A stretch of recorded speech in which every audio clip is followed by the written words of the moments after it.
በአውሮፓውያኑ አቆጣጠር ፌብሩዋሪ 28 2026 በመካከለኛው ምስራቅ አሜሪካ ኦፕሬሽን ኤፒክ ፊውሪ፣ እስራኤል ደግሞ ኦፕሬሽን ዘሮሪንግ ላይን በሚል ስያሜ በኢራን ላይ የከፈቱት ጦርነት አሁንም ዓለምን በስጋት ውስጥ እንደከተተ አንዳች ሁነኛ መፍትሄም ሳያገኝ ቀጥሏል። ቀጠናው በአየር ድብደባዎች፣ በሚሳኤልና በድሮን ጥቃቶች እየተናወጠ ባለበት በዚህ ወቅት የአሜሪካው ፕሬዝደንት ዶናልድ ትራምፕ ኢራን የሆርሙዝ ባህሮች መጠን እንድትከፍት የሰጡትን የጊዜ ገደብ ዳግም ለተጨማሪ 10 ቀናት ማራዘማቸውን በይፋ አስታውቀዋል። ይህ የዶናልድ ትራምፕ ውሳኔ የተሰማው አሜሪካ ወደ ቀጠናው ተጨማሪ 10,000 እግረኛ ወታደሮችን ለመላክ እየተዘጋጀች ባለችበትና የእስራኤል ተዋጊ አውሮፕላኖች የኢራን ቁልፍ የጦር ሰፈሮችንና የባህር ኃይል አዛዦችን በታለመ ጥቃት በገደሉበት ወቅት ነው። ፕሬዝደንት ዶናልድ ትራምፕ በኢራን የኃይል ማመንጫ ተቋማት ላይ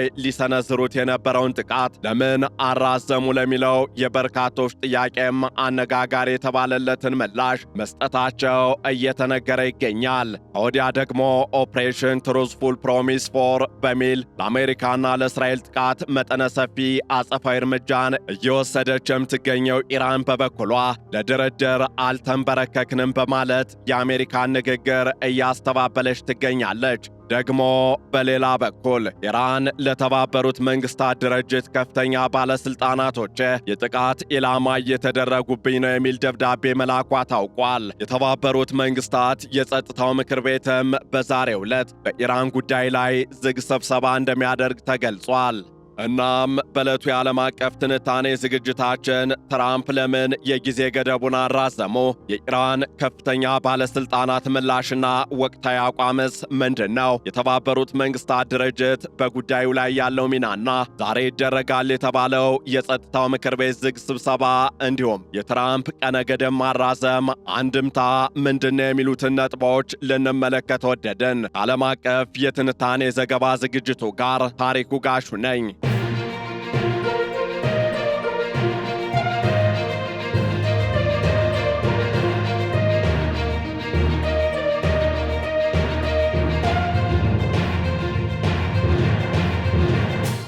በቅርቡ በመካከለኛው ምስራቅ የተቀሰቀሰው ግጭት አስከፊና አውዳሚ ገጽታን እየያዘ ባለበት በዚህ ወቅት የአሜሪካው ፕሬዝደንት ዶናልድ ትራምፕ በኢራን ላይ ጥለውት የነበረውንና የኢራን የኤሌክትሪክ ኃይል ማመንጫዎችን ለማውደም የዛቱበትን የጊዜ ገደብ ለተጨማሪ 10 ቀናት ማራዘማቸው ትኩረትን የሳበ ጉዳይ ሆኗል። ይህ ውሳኔ ይፋ የሆነው ደግሞ ፕሬዝደንቱ ከቴህራን ጋር የሚደረገው ድርድር በጣም በጥሩ ሁኔታ ላይ ይገኛል ባሉ ማግስት ነው። ሆኖም ይህ የዲፕሎማሲ አማራጭ ጭላንጭል በታየበት በዚህ ወቅት አሜሪካ ተጨማሪ 10,000 ወታደሮችን ወደ ቀጠናው ለመላክ እየተዘጋጀች መሆኗ ሁኔታውን ውስብስብና አጠራጣሪ አድርጎታል። ከዚህ ባሻገርም እስራኤል ከፍተኛ የኢራን ወታደራዊ መኮንኖችን መግደሏን መቀጠሏ ቀጠናው ወደ ከፋ ጦርነት እያመራ መሆኑን ያመለክታል። እንዲያም ሆኖ የአሜሪካው ፕሬዝደንት ዶናልድ ትራምፕ በኢራን ላይ የጣሉትን የጊዜ ገደብ እስከ መጪው የአውሮፓውያኑ ኤፕሪል 6 2026 እንዲራዘም የወሰኑት በተደጋጋሚ ከአሜሪካ ጋር ምንም አይነት ድርድር እያደረጉ አይደለም፣ ለማድረግም እቅድ የለኝም ሲል እየገለጸ በሚገኘው በኢራን መንግስት በኩል በቀረበ ጥያቄ መሆኑን ገልጸዋል። ይህም በዓለም አቀፉ ማህበረሰብ ዘንድ እየዋሹ ያሉት ከኢራን ጋር ጥሩና ውጤታማ ድርድር እያደረግን ነው የሚሉት ዶናልድ ትራምፕ ወይስ የምን ድርድር ነው የምታወሩት? አንዴ ገጥመናል መዋጋታችንን እንቀጥላለን የሚሉት የኢራን ባለስልጣናት ናቸው የሚል ግርታን ፈጥሯል። ሆኖም ዶናልድ ትራምፕ በትሩዝ ሶሻል ገጻቸው ላይ ባሰፈሩት መልእክት በኢራን መንግስት ጥያቄ መሰረት የኃይል ማመንጫ ጣቢያዎችን የማውደም እርምጃ ለ10 ቀናት መታገዱን ይፋ አደርጋለሁ ብለዋል። ዶናልድ ትራምፕ አክለውም የውሸት መገናኛ ብዙሃን ተቋማት ተቃራኒውን ቢዘግቡም ከኢራን ጋር የሚደረገው ንግግር ግን ውጤታማ የሆነ መሆኑን አጽንኦት ሰጥተዋል። ፕሬዝደንቱ ለፎክስ ኒውስ በሰጡት ምላሽ ደግሞ እነሱ ማለትም የኢራን ባለስልጣናት የ7 ቀን ማራዘሚያ ጠይቀው ነበር፣ እኔ ግን 10 ቀን ሰጥቻቸዋለሁ በማለት ድርድሩ በእርሳቸው የበላይነት እየተመራ መሆኑን ለማሳየትም ሞክረዋል። ሆኖም ዶናልድ ትራምፕ ይህንን የጊዜ ገደብ ሲያራዝሙ በርካታ ወታደራዊና ፖለቲካዊ ግቦችን ታሳቢ ያደረጉ ይመስላል። አንደኛው ምክንያት በሆርሙዝ የባህር ወሽመጥ ላይ የተፈጠረውን መስተጓጎል በሰላማዊ መንገድ ለመፍታት ዕድል ለመስጠት ሲሆን፣ በሌላ በኩል ደግሞ ወታደራዊ ዝግጁነትን ለማጠናከር ጊዜ መግዛትን ሊያካትት ይችላል። ከጉዳዩ ጋር በተያያዘ ወል ስትሪት ጆርናል እንደዘገበው ከሆነም ፕሬዝደንት ዶናልድ ትራምፕ 10,000 ተጨማሪ የምድር ጦር አባላትን ወደ መካከለኛው ምስራቅ ለመላክ እየተዘጋጁ ነው። ይህም ፕሬዝደንቱ ዲፕሎማሲውን ከከፍተኛ ወታደራዊ ጫና ጎን ለጎን እየገፉበት መሆኑን የሚጠቁም ሁነት ተደርጎ ይወሰዳል። ፕሬዝደንት ዶናልድ ትራምፕ በትላንትናው ዕለት በካቢኔ ስብሰባ ላይ ሲናገሩ አሁን የኒውክሌር ፍላጎታቸውን በቋሚነት ትተው አዲስ መንገድ ለመጀመር ዕድል አላቸው። ካላደረጉት ግን እኛ ለነሱ እጅግ አስከፊ ቅዠታቸውን ሆናለን በማለት ግልጽ ማስጠንቀቂያ ሰጥተዋል። በኢራን በኩል ያለው ምላሽ ግን ከትራምፕ መግለጫዎች በእጅጉ የተለየ መሆኑ እየተስተዋለ ይገኛል። ለምን ቢባል ደግሞ የኢራን ከፍተኛ ባለስልጣናት ለመደራደር እየለመኑ ነው የሚለውን የትራምፕን ንግግር በጽኑ አስተባብለዋልና ነው። የኢራኑ የውጭ ጉዳይ ሚኒስትር አባስ አራግቺ አሜሪካን ነገሮችን በአንድ አይን የማታይ ባለ ሁለት ሚዛን ወይም ፍርደ ገምድልና ሲሉ ከሰዋል። አራግቺ በኤክስ ገጻቸው ላይ አሜሪካ እስራኤል በጋዛ ላይ የፈጸመች ያለውን ከበባ ትደግፋለች፣ ነገር ግን ኢራን በሆርሙዝ የባህር ወሽመጥ ላይ የምታደርገውን የመከላከል እርምጃ ትኮንናለች። የእስራኤል ወንጀል ትክክል ነው፣ የኢራን ራስን የመከላከል እርምጃ ግን ወንጀል ነውን በማለት ዓለም አቀፍ ሕግ ለአሜሪካ የፖለቲካ መጠቀሚያ መሆኑን ተችተዋል። ምንም እንኳን ዶናልድ ትራምፕ ድርድሩ በጥሩ ሁኔታ ላይ ነው ቢሉም ኢራን ግን ይፋዊ ድርድር እያደረገች መሆኑን እስካሁን አልተቀበለችም። ይሁን እንጂ በፓኪስታን አማካኝነት ቀጥተኛ ያልሆኑ መልእክቶችን እየተለዋወጡ መሆኑን መረጃዎች ይጠቁማሉ። አሜሪካ 15 ነጥቦችን የያዘ የሰላም ዕቅድ ለኢራን ማቅረቧን በመካከለኛው ምስራቅ የአሜሪካ ልዩ መልእክተኛ የሆኑት ስቲቭ ዊትኮፍ ገልጸዋል። የኢራን ባለስልጣናት ግን የቀረበው ሰነድ አድሏዊና ፍትሐዊ ያልሆነ መሆኑን ቢገልጹም ዲፕሎማሲው ግን መቀጠሉን አልሸሸጉም። ከዚህ ጋር በተያያዘም የኢራኑ ታስኒም የዜና ወኪል እንደዘገበው ኢራን ድርድር ለማድረግ እንደ ቅድመ ሁኔታ የምታስቀምጣቸው ነጥቦች የአሜሪካና የእስራኤል ጥቃት እንዲያቆም፣ ኢራን በቀጠናው ለምትደግፋቸው ኃይሎች ጥበቃ እንዲደረግ፣ የጦርነት ካሳ እንዲከፈልና በሆርሙዝ የባህር ወሽመጥ ያላት ሉዓላዊነት እንዲከበር የሚሉ ናቸው። ይህ በእንዲህ እንዳለ በኢራን ላይ እየተሰነዘረ ያለው ወታደራዊ ጥቃትና የግድያ ዘመቻም መቀጠሉ እየተስተዋለ ነው። እስራኤል በቅርቡ በባንደር አባስ ወደብ ላይ የኢራን አብዮታዊ ዘብ የባህር ኃይል አዛዥ የሆኑትን አሊሬዛ ታንግሲሪንና ሌሎች ከፍተኛ መኮንኖችን መግደሏን አስታውቃለች። ይህንን ተከትሎም የአሜሪካ ማዕከላዊ እዝ አዛዥ የሆኑት አድሚራል ብራድ ኩፐር ይህ እርምጃ የኢራን የባህር ኃይል ወደማይመለስ ውድቀት እንዲያመራ ያደርገዋል ብለዋል።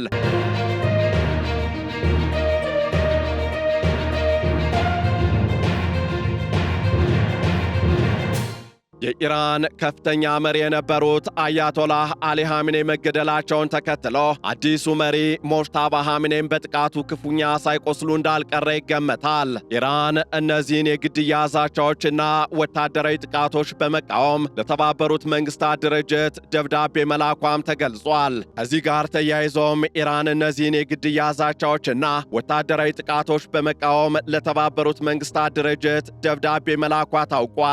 በጄኔቫ የኢራን አምባሳደር የሆኑት አሚር ሰኢድ ኢራቫኒ በጻፉት ደብዳቤ የኢራን ከፍተኛ ባለስልጣናትን ለመግደል የሚታቀደው ሴራ በመንግስት የሚደገፍ ሽብርተኝነት መሆኑን ገልጸዋል። በተለይም የውጭ ጉዳይ ሚኒስትሩ አባስ አራግቺና የፓርላማው አፈ ጉባኤ መሐመድ ባገር ቃሊባፍ በታቀደው የግድያ ዝርዝር ውስጥ መካተታቸው የሁኔታውን አሳሳቢነት ያሳያል። ቃሊባፍ ትራምፕ በተዘዋዋሪ እየተደራደርኩት ነው ያሉት ግለሰብ እንደሆነም ይታመናል። በዚህ ውጥረት ውስጥም የተባበሩት መንግስታት ድርጅት የጸጥታው ምክር ቤት ዛሬ ዝግ ስብሰባ እንዲያደርግ ተቀጥሯል። ይህ ስብሰባ የተጠራው በሩሲያ ጥያቄ አማካኝነት ሲሆን አሜሪካና እስራኤል በኢራን ሲቪል መሠረተ ልማቶች ላይ እያደረሱት ያለውን ጥቃት ለመወያየት እንደሆነም ተገልጿል። ሩሲያና ቻይና የአሜሪካን እርምጃ በጽኑ ሲቃወሙ፣ አሜሪካ በበኩሏ ምክር ቤቱን ለራሷ ወታደራዊና ፖለቲካዊ ግቦች መጠቀሚያ ለማድረግ እየጣረች እንደሆነም ይገለጻል። ከዚህ ስብሰባ የሚጠበቀው ትልቁ ውጤት ግጭቱ በአስቸኳይ እንዲቆም የሚጠይቅ የጋራ መግለጫ ሊሆን ቢችልም በአባላቱ መካከል ያለው ጥልቅ ልዩነት ግን ስምምነት ላይ መደረሱን አዳጋች አድርገዋል። ፕሬዝደንት ዶናልድ ትራምፕ የኢራንን የኤሌክትሪክ ኃይል ማመንጫዎች ለማውደም መዛታቸው በዓለም አቀፍ ደረጃ ከፍተኛ ትችትን አስከትሏል። ሁማን ራይትስ ዎችና አምነስቲ ኢንተርናሽናልን የመሳሰሉ ድርጅቶች ይህ እርምጃ የጦር ወንጀል ተደርጎ ሊወሰድ እንደሚችልም አስጠንቅቀዋል። ሲቪል መሠረተ ልማቶችን ሆን ብሎ ማጥቃት በጄኔቫ ስምምነት የተከለከለ ቢሆንም የአሜሪካ ባለሥልጣናት ግን እነዚህ ተቋማት ለወታደራዊ አገልግሎትም ስለሚውሉ ድርብ አገልግሎት ያላቸው ወይም ዱዋል ዩዝ የሚሰጡ ናቸው በሚል ለመከላከል እየሞከሩ ነው። ይሁን እንጂ የኢራን የኤሌክትሪክ ኃይል መቋረጥ በሚሊዮን የሚቆጠሩ ሰላማዊ ዜጎችን ለከፍተኛ ስቃይና ለሞት ሊዳርግ እንደሚችል ስጋቶች አሉ።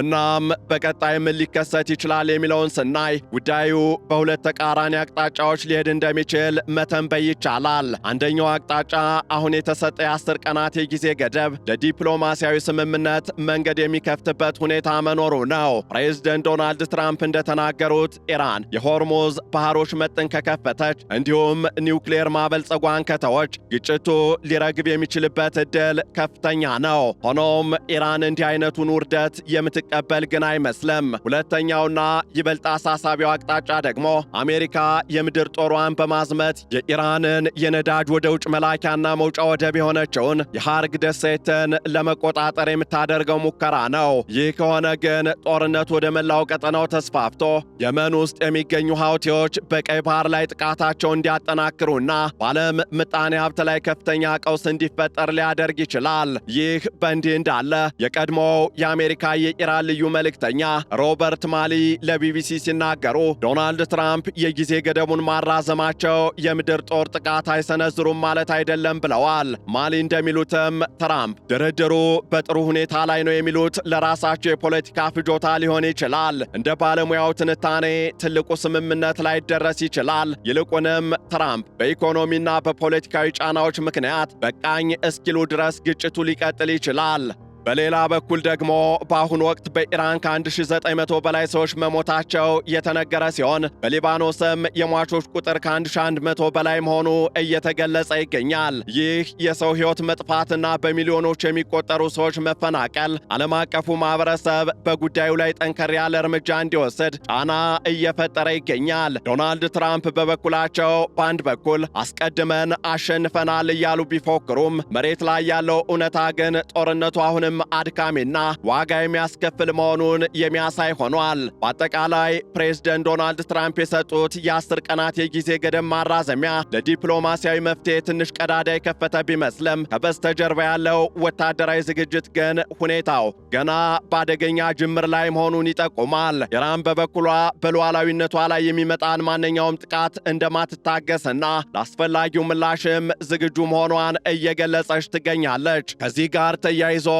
የቀጣዮቹ 10 ቀናት ክስተቶች መካከለኛው ምስራቅ ወደ ሰላም ወይስ ወደ ከፋ ጦርነት እንደሚያመራ የሚጠቁሙ ወሳኝ ጊዜያት ይሆናሉ። የተባበሩት መንግስታት የጸጥታው ምክር ቤት ዛሬ በሚያደርገው ስብሰባ ውጥረቱን ለማርገብ የሚያስችል ጠንካራ አቋም ይይዛል ተብሎም ይጠበቃል። ይህንን ዓለም አቀፍ ትንታኔ ስናዘጋጅ ኤፒ ኒውስ፣ ዘ ጋርዲያን፣ ቢቢሲ እንዲሁም ሲኤንኤንን በዋቢነት ተጠቅመናል።